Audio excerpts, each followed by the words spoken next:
Welcome to another story made by Oracle 1. Episode 2. All stitches unravel eventually. The first stitch snapped before anyone moved.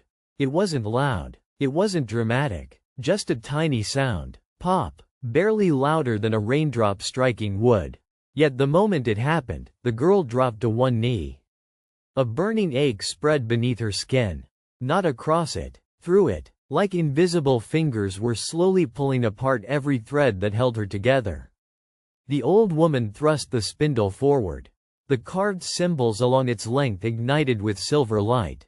Every hanging thread in the forest answered. Thousands of strands shimmered between the trees, weaving themselves into a glowing barrier around the cottage. The pressure vanished. The girl gasped for air. The loosened stitch tightened again. For now. "They've found your thread," the old woman whispered. Rowan never lowered his sword. "How?" The old woman's silver eyes remained fixed on the distant figures. "They didn't." Her voice was quieter than before. "They found her memory." The tailors did not attack. They waited, motionless among the trees. Long black coats stirred despite the complete absence of wind. Each carried a pair of shears unlike ordinary blades. The metal looked liquid. Almost alive. One tailor slowly raised a gloved hand. Not in greeting, in patience, as though they knew time belonged to them. Then, they disappeared, not by walking away, simply, gone. The forest exhaled. Birdsong cautiously returned. Rowan lowered his weapon only slightly. "They're giving us time." The girl frowned. "Why?" "Because they know memories do the work for them." Inside the cottage, the old woman worked without pause. Fresh silver thread stretched across the table. New knots were tied into the girl's sleeves. Additional stitches reinforced the scars circling her neck. The girl finally asked the question neither of them wanted to hear. "What happens if the stitches come apart?" The old woman's hands stopped. "You remember everything." Hope flickered. "That doesn't sound bad." The old woman's expression didn't change. "You also die." Silence settled over the room. "Your soul no longer belongs to one body." She carefully tightened another knot. "It belongs to memory." The girl looked down. The stitches no longer seemed unnatural. They seemed precious. Each one was a promise. Temporary. Fragile. Borrowed. That evening, another memory found her. She wasn't touching a thread this time. She wasn't asleep. She was simply watching rain slide down the window. One droplet caught another, merged, and suddenly, she wasn't in the cottage anymore. She stood in a village square. Spring flowers overflowed from stone planters. Children chased one another around an old fountain shaped like intertwined birds. Church bells rang. 1, 2, 3, 4, 5, 6. Exactly as before. The smell of fresh bread drifted through the air. She knew this place. Not consciously. Somewhere deeper. Home. A little girl ran past carrying blue ribbons. An elderly baker laughed from his doorway. A blacksmith waved toward someone behind her. Everyone looked happy. Then someone called her name. Not Zero. Not girl. Her real name. The sound almost reached her, then shattered. The memory dissolved like mist beneath sunlight. She woke on the cottage floor. The old woman knelt beside her. "What did you see?" "A village." "Anything else?" "I almost heard." She closed her eyes. "My name." Her hands trembled. It was right there. The old woman looked away. Names always return last. The following morning, Rowan saddled 2 horses.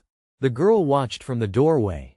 "You're leaving." "We are." The old woman emerged carrying a leather satchel filled with spools of glowing thread.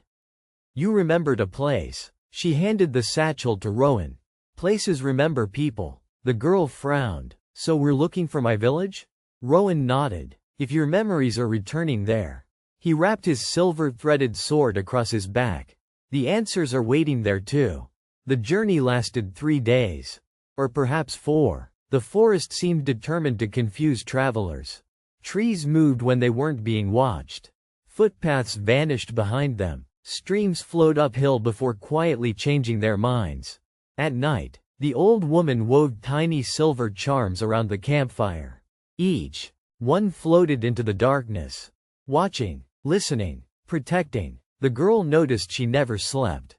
Instead, she stitched, always stitching, tiny invisible tears in the night itself. On the fourth morning, the forest ended. Rolling fields stretched toward distant hills. Smoke rose from stone chimneys. A church tower pierced the morning mist. The girl stopped walking. Her heart hammered painfully. I know this place. She had never seen it before. Yet she knew. Every road, every rooftop, every flower growing beside the well. It welcomed her, like an old friend pretending not to cry. A weathered wooden sign stood beside the road. Its carved letters read, Ashmere. The moment she read the name, another stitch pulled painfully across her ribs. A memory surfaced. Running through these fields, laughing, someone chasing her, a boy, older. His face remained blurred, but his laughter, she knew that laugh. She smiled without realizing it.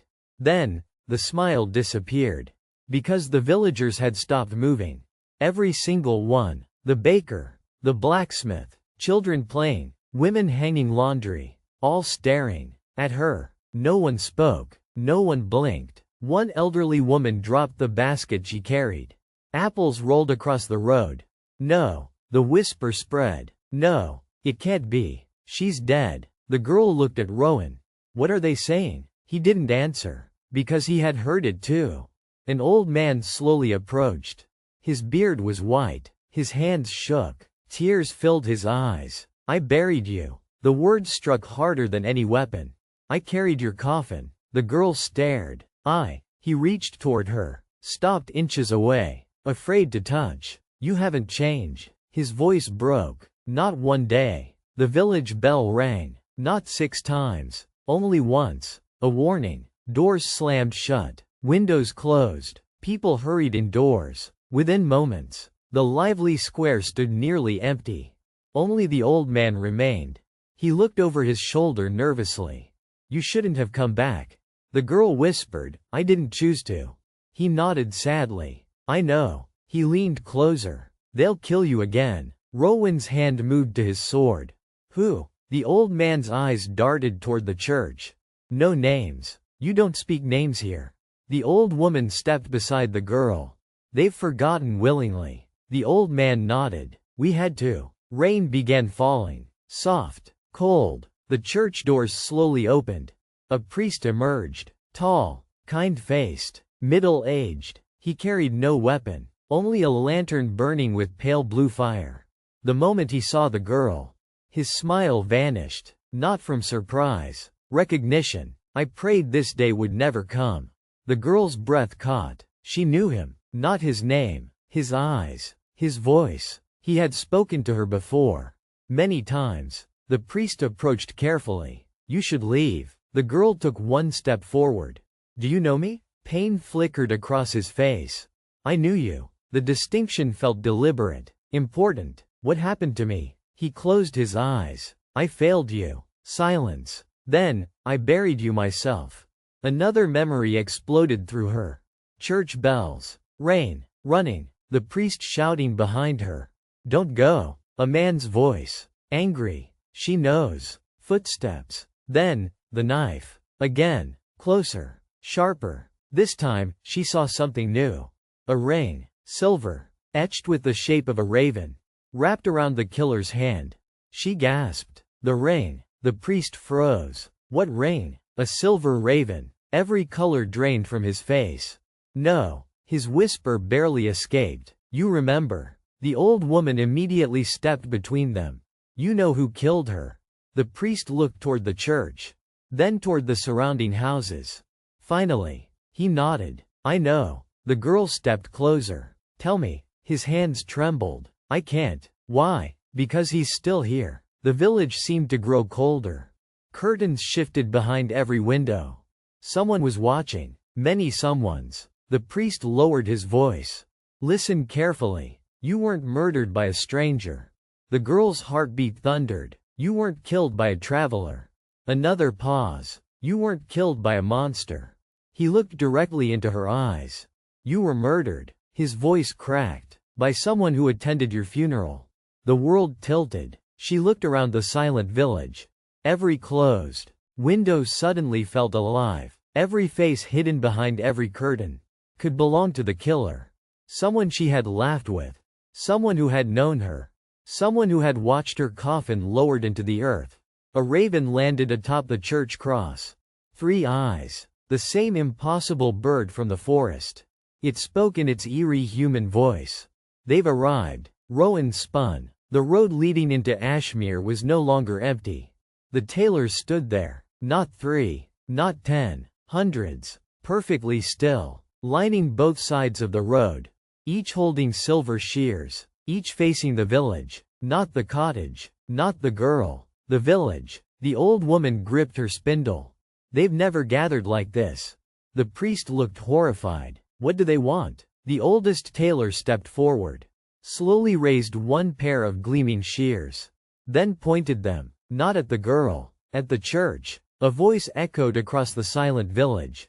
Cold. Patient. Ancient. The murderer. A long pause. Is still sowing lies. Every villager still hiding behind their doors. Began locking them. Not to keep the tailors out. To keep someone in. For more stories, like and subscribe.